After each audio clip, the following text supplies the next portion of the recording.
en février 2018 et j'ai décidé de me lancer dans l'apprentissage du corps humain. L'objectif étant de le mémoriser dans son entièreté, de découvrir chacun de ses secrets et d'en faire une série.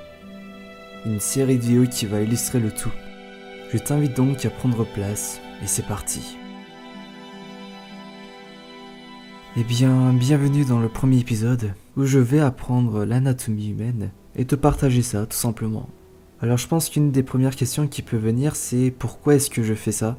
Alors pour le côté dessin, déjà moi je dessine très rarement le corps humain, du coup j'ai énormément de faiblesses sur ce point-là et que pour moi ça reste l'une des bases du dessin et aussi parce que le corps ça me passionne et je me suis dit pourquoi pas en faire une série où je vais aussi m'exercer du coup sur le côté un peu plus cinéma et je trouve ça juste fou.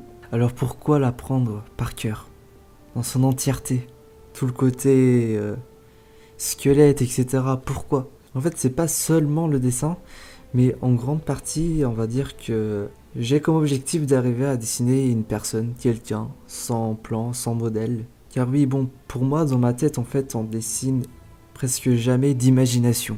Parce qu'on le sait tous. Quand j'aurai reproduit ce crâne une centaine de fois, eh bien à partir de ce moment-là, je pourrai reproduire mon dessin les yeux fermés. J'aurai juste mémorisé mon modèle par cœur. Du coup là, on est en début de février, j'ai commencé déjà ça il y a quelques jours, 2-3 jours. J'avais commencé par faire déjà essayer de choper le plus de choses possible sur tout ce qui est bien l'anatomie, tout ce qui est livre et toute image existante sur Google. C'est un vrai trésor en vérité, on n'a pas besoin de livres d'anatomie, etc. On a déjà quasi tout ce qu'il nous faut sur internet. Il suffit juste d'apprendre et de faire. J'ai donc, comme vous l'avez vu au début, je vous mettrai le premier dessin que j'ai réalisé. Alors c'est un crâne humain de face et je l'ai aussi reproduit de côté. Bon ça j'y reviendrai plus tard, mais en fait faire ce crâne des deux façons, ça va me permettre à moi de comprendre, de pouvoir le tourner dans ma tête dans tous les sens. Ça veut dire que maintenant, si demain j'aurais...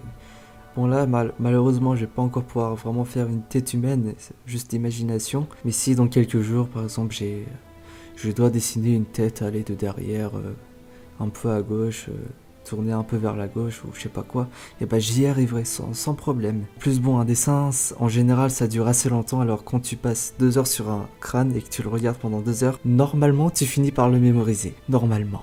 Donc après avoir mémorisé le crâne, je vais m'attaquer à tout ce qui est nez, les yeux, les oreilles, la bouche, bref, tout ce qui compose la tête en fait, voilà, c'est ça que je vais faire. Et plus tard, je vais aussi commencer à apprendre tout le côté musculaire.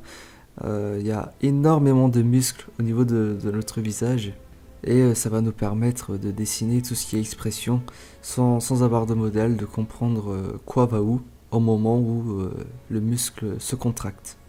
Bon là je vous ai montré des images de nuit, j'étais très fatigué, de toute façon je vous mettrai l'heure là maintenant. Il était plus de 3 heures du matin et je suis parti dormir pour reprendre les études plus tard. Du coup voilà, pour ce premier petit épisode, j'ai pas encore grand chose à vous proposer. J'expérimente, j'essaye et on va voir si ça va marcher ou non. Si ça marche, tant mieux, je vais continuer. Si ça marche pas, je pense que je vais tout de même continuer parce que c'est vraiment quelque chose qui me tient à cœur. Et j'ai aussi pensé à une chose qui serait vraiment sympathique, ça serait de clore les épisodes par une citation d'un grand peintre. Et pour aujourd'hui, j'ai décidé d'en prendre un de Léonard de Vinci. Je le cite: « Sachez vous éloigner car lorsque vous reviendrez à votre travail, votre jugement sera plus sûr. »